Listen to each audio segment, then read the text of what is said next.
Josué chapitre 1 et le verset 9. Je lis. Ne t'ai-je pas donné cet ordre?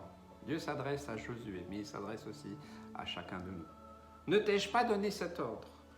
Fortifie-toi et prends courage, ne t'effraie point et ne t'épouvante point, car l'Éternel, ton Dieu, est avec toi dans tout ce que tu entreprendras.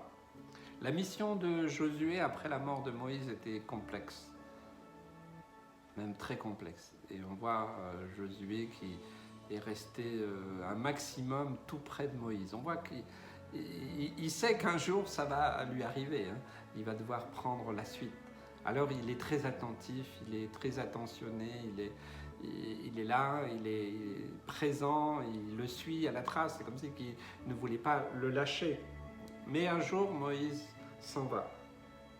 Et Dieu parle à Josué, puis il lui rappelle ce qu'il lui a déjà dit au verset 7. Hein. Fortifie-toi et prends courage. Hein. Ne t'ai-je pas donné cet ordre? Donc ce n'est pas une condition, on va dire, qui pourrait être abandonnée, c'est un ordre. Et quand Dieu donne un ordre, généralement, on ferait mieux d'obéir. Ne t'ai-je pas donné cet ordre? Et cet ordre, il n'est pas compliqué. C'est lève-toi, fortifie-toi et prends courage. Moi, je ne vais pas te donner, je ne vais pas te fortifier, je ne vais pas je vais pas te donner du courage. Et ça, je crois que c'est, on a beaucoup de systèmes religieux, sortes de ministères qui ont voulu faire croire qu'ils pouvaient donner. Voilà. Je crois que ça, c'est pas biblique. Lève-toi, selon la parole de Dieu, selon l'ordre de Dieu, lève-toi. Et Seigneur, je me fortifie, je prends courage. Ok Seigneur, tu le dis, je ne sais pas comment, je ne sais pas quand, je ne sais pas par quel moyen tu vas faire, mais Seigneur, moi j'obéis à ton ordre, je me fortifie, je prends courage, esprit à mes corps. Et je veux réellement, Seigneur Jésus, ne pas me laisser décourager, je ne veux pas laisser venir le doute venir. Ne t'effraie point. Waouh, aujourd'hui, si le Seigneur t'a donné cet ordre de te fortifier, de prendre courage, peut-être tu as peur, peut-être tu as des craintes, des angoisses, peut-être que tu ne sais pas trop où tu en es, peut-être que tu es épouvanté.